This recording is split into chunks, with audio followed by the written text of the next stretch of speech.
Bom dia, amigos, paz do Senhor a todos. Bem-vindos a mais um vídeo sobre o estudo da Palavra de Deus através do Guia de Estudos Bíblicos da Escola Sabatina, Preparação para o Tempo do Fim. Que o Senhor Jesus nos abençoe no estudo da sua Palavra, que eu e você possamos aprender a cada dia mais da Palavra de Deus. Amém? Vamos ao que interessa, né? Hoje, quinta-feira, 21 de junho, a lição tem como tema o Armagedon e o Monte Carmelo, parte 2. Ontem nós estudamos a parte 1, que falamos um pouco, né, sobre a história de Elias no Monte Carmelo. Para contextualizar melhor, hoje nós vamos estudar a segunda parte desse texto, que é de 1 Reis, capítulo 18. Hoje nós vamos ler do versículo 18 ao 40. E ali, para contextualizar, né, Elias ele tinha sido perseguido, né? Nessa época, o rei de Israel era Acabe, e Acabe tinha abandonado a Deus e tinha matado os profetas de Deus. E os profetas de Deus só tinha restado Elias, que tinha fugido, e mais 100 profetas que o mordomo de Acabe tinha escondido e tinha sustentado nas covas.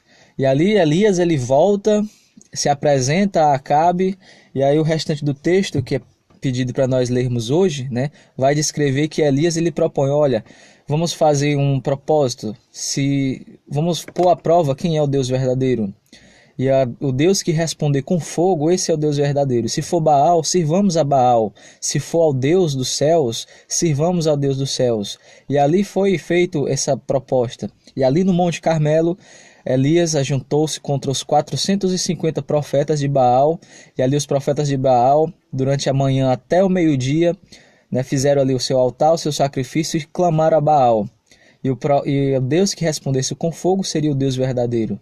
E ali eles dançaram, gritaram, pularam, se espernearam, né, rolaram pelo chão. E ali Baal não respondeu. E Elias começou até a zombar dele. Olha, fale mais alto, pode ser que ele é Deus. Eu acho que ele talvez esteja cochilando, esteja viajando, esteja fazendo alguma necessidade. Mas Baal não respondeu, porque Baal não é Deus. E ali quando chegou no momento da tarde, no momento do sacrifício, Elias ele fez uma oração e clamou a Deus. E antes de fazer a oração, Elias preparou o altar, colocou o sacrifício em cima do altar, fez covas ao redor do altar, encharcou com água e fez a oração. E ali Deus respondeu com fogo. Veio o fogo, consumiu o altar, consumiu o sacrifício, consumiu a água que estava molhando tudo. Tudo estava encharcado e ficou seco. Deus respondeu à oração de Elias, a oração, e ali todo o povo de Israel viu que Deus é o único Deus verdadeiro. Somente Deus é que deve ser adorado. Somente Deus é que deve ser venerado, adorado.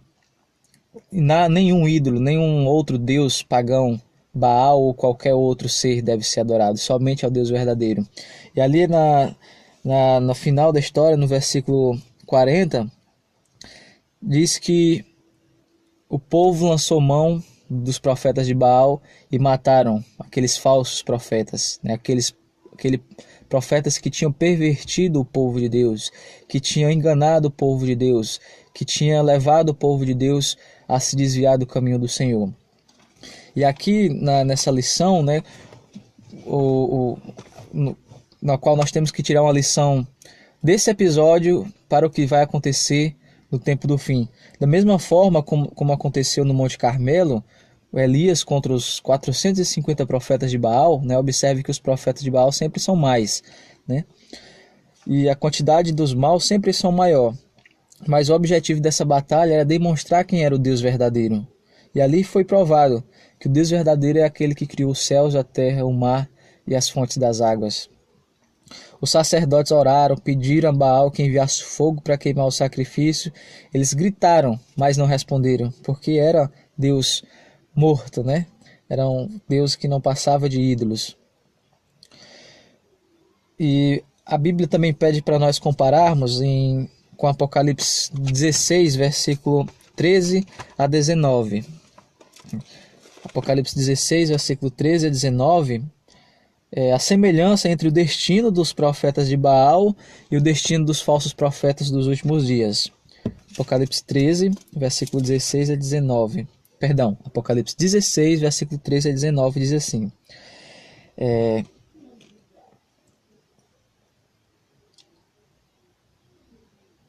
Então ouvi sair da boca do dragão, da boca da besta, da boca do falso profeta, 3 espíritos imundos semelhantes a rãs, porque eles são espíritos de demônios, operadores de sinais, e se dirigem aos reis do mundo inteiro, né, com o fim de ajuntá-lo para a peleja do grande dia do Deus Todo-Poderoso.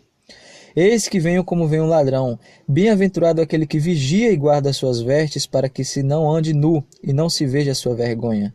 Então se ajuntaram no lugar que em hebraico se chama Armagedon.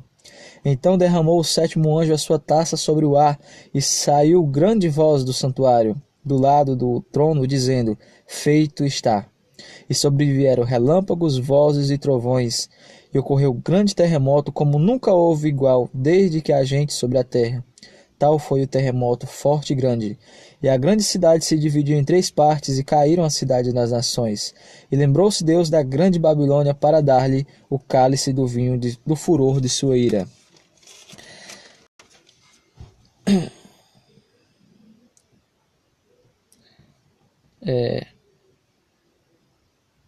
Até aqui mesmo. E agora Apocalipse 19, versículo 20 e 21.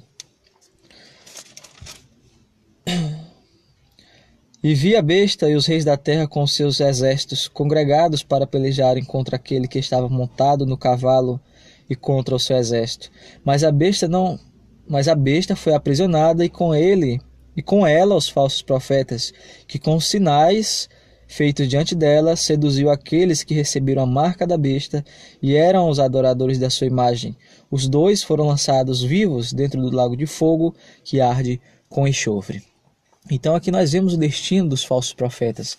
Assim como aconteceu com os profetas de Baal, que enganaram o povo, que desviaram o povo, e ao final eles foram mortos, foram executados juízos sobre ele, também da mesma forma vai acontecer na batalha do Armagedon. Os profetas, os falsos profetas, o poder representado pela besta, tanto a besta do mar quanto a besta da terra, né, que são esses poderes, que é o poder político-religioso que perseguirá o povo de Deus, ele não vai se sair vitorioso. O povo de Deus ele vai se sair vitorioso mais uma vez. Nessa batalha do Armagedon será a última batalha, a última das guerras. Qual lado você está? Do poder representado pela besta, o dragão e o falso profeta, ou do poder de Deus, do poder de Cristo, do poder do bem, do poder vitorioso? Aquele que está em Cristo Jesus é mais do que vitorioso. Eu e você, irmãos, possamos estar no time de Cristo, na equipe de Cristo, no exército de Cristo, para que possamos ter a vitória sobre a besta, sobre o dragão, sobre o falso profeta, sobre o pecado acima de todos. Amém? Que o Senhor Jesus nos abençoe. Deixe seu like aí no nosso canal no YouTube. Se inscreva se você não é inscrito ainda. Ative as notificações. E até amanhã com mais um vídeo, se o Senhor nos permitir. Em nome de Jesus.